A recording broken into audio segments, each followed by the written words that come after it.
2022 में ऐसा बिखराव, 2024 में कितना तनाव। नमस्कार, आप देख रहे हैं न्यूज़ 24। मैं हूं आप सभी के साथ विपनेश माथुर और ब्रेकिंग विद एजेंडा में आप सभी का स्वागत है। ब्रेकिंग विद एजेंडा में आज चर्चा मोदी के सामने साल दर साल बिखरते विपक्ष की करेंगे। चर्चा इस बात की कि 2022 में ऐसा बिखराव तो 2024 में कैसे जीतेंगे चुनाव। चर्चा इसीलिए अहम क्योंकि बीजेपी ने राष्ट्रपति चुनाव के लिए ऐसा दांव खेला है कि विपक्ष चाहकर एक सुर में कुछ नहीं बोल पा रहा है। 3 राज्यों महाराष्ट्र, झारखंड, उत्तर प्रदेश में विपक्ष के लिए अपना गठबंधन संभालना भी मुश्किल हो रहा है।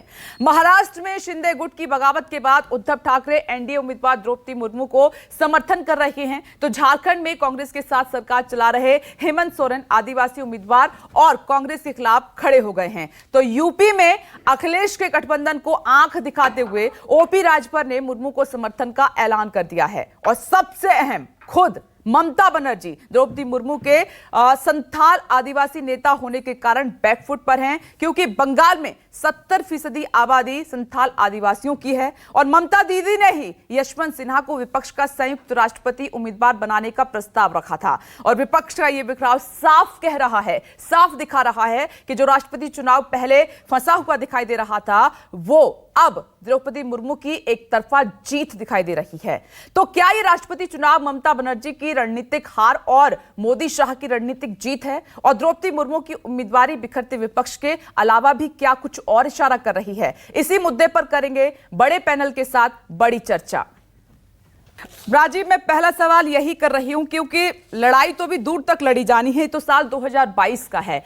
अकेले अकेले सभी ने लड़ाई लड़के देख ली, प्रधानमंत्री नरेंद्र मोदी से, बीजेपी से, हर राज्य में नतीजा सबके सामने है।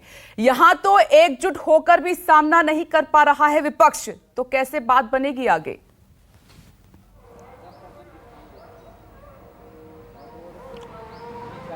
देखिए विपनेश, आज 16 जुलाई है जब हम आप बात कर रहे हैं और 18 जुलाई यानी 48 घंटे के बाद राष्ट्रपति पद के लिए जो चुनाव होना है उसका मतदान शुरू हो जाएगा। 48 घंटे के भीतर चुनाव इतना करीब जा चुका है। आप देख ही रही, विपक्ष ने किस तरह से लामबंदी की और एक संयुक्त उम्मीदवार उतारने की बात की।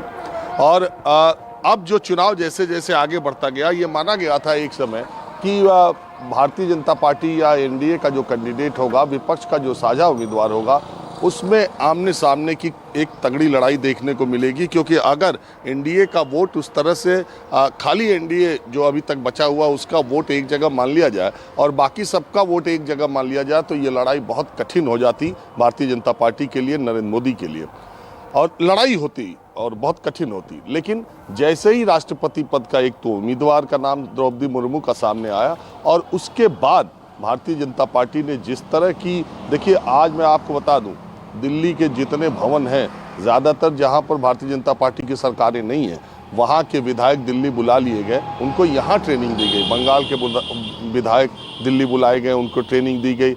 आपको पता ही है, ओम प्रकाश राजभर ने खुला ऐलान कर दिया कि अमित शाह ने उनको दिल्ली बुलाया था और दिल्ली में उनकी मुलाकात हुई। तो एक तरफ तो भारतीय जनता पार्टी विपक्ष में सेंधमारी के लिए और अपने लोगों को बचाने के लिए राष्ट्रपति चुनाव को इतनी गंभीरता से लड़ रही है कि अपने विधायक जो दूसरे राज्यों में हैं उनको दिल्ली बुला के ट्रेनिंग दे रही है। और मुझे तो उम्मीद है उनका मतदान भी हो सकता है यहीं कराया जाए।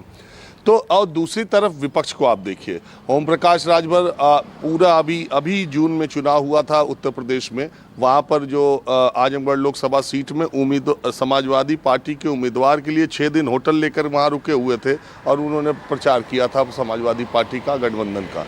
वो ओम प्रकाश राजभर इस राष्ट्रपति चुनाव में सिर्फ ये ऐलान करना नहीं कि वो द्रौपदी मुर्मू को समर्थन दे रहे हैं, मैं आपको आज ही बता रहा हूँ कि उनके और अखिलेश यादव के रिश्ते अब ज़्यादा दिन चलने वाले नहीं हैं। ये रास्ते बहुत जल्द अलग हो सकते हैं। अब आप महाराष्ट्र चलिए, अभी महाराष्ट्र विकास अघाड़ी जिसकी सरकार थी, आपने देखा कि दबाव में आकर उद्धव ठाकरे को मुर्मू को समर्थन देने का ऐलान करना पड़ा। और ऐसा शायद ही कभी हुआ हो कि जो उम्मीदवार चुनाव लड़ रहा है और जो व्यक्ति, जो नेता समर्थन की घोषणा कर चुका हो, वो मुंबई जाएं द्रौपदी मुर्मू और उद्धव ठाकरे से मुलाकात न करें, या उद्धव ठाकरे राष्ट्रपति पद के उम्मीदवार द्रौपदी मुर्मू से मुलाकात न करें और समर्थन दे रहे हैं।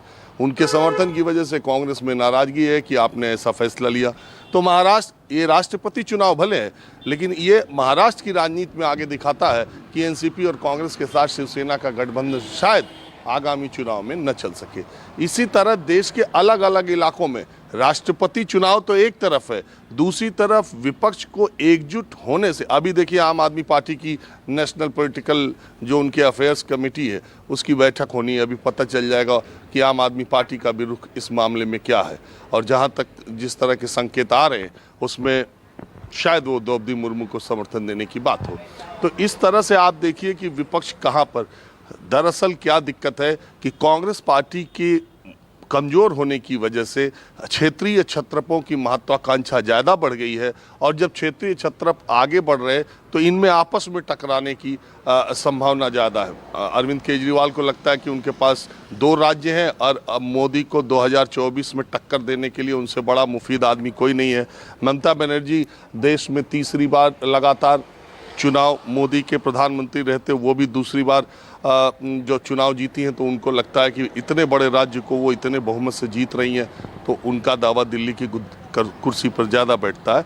बहरहाल उपराष्ट्रपति का चुनाव देखिए होना है 19 तारीख, यानी 18 जुलाई को मतदान राष्ट्रपति का, 19 तारीख को नामांकन की आखिरी तारीख है। सत्ता पक्ष तो चौंकाने का माहिर है, सत्ता पक्ष तो हो सकता है 19 तारीख को सुबह कैंडिडेट वो अपने बोल दिया होगा जिसको चुनाव लड़ाना होगा, लेकिन वो चौंकाते हैं अपने फैसले से।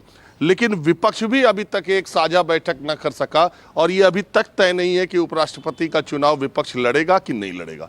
तो देश में इस तरह की स्थिति है, और ऐसी स्थिति अब 20 महीने आप देख लीजिए, 20-22 महीने रह गए लोकसभा चुनाव को। तो ऐसी स्थिति में प्रधानमंत्री नरेंद्र मोदी बीजेपी को ये बिखरा हुआ विपक्ष क्या टक्कर दे पाएगा, यही बड़ा सवाल है, और यही हम इस पर चर्चा कर रहे हैं। बिल्कुल राजीव, आपने सही कहा। आज ये चर्चा के मुख्य बिंदु भी यही है, सवाल भी यही है कि कभी विपक्ष एकजुट हो पाएगा, और दूसरा सवाल ये भी है कि क्या विपक्ष चुनाव लड़ना भूल गया है। अभी ये स्थिति है तो 2024 में फिर क्या होगा।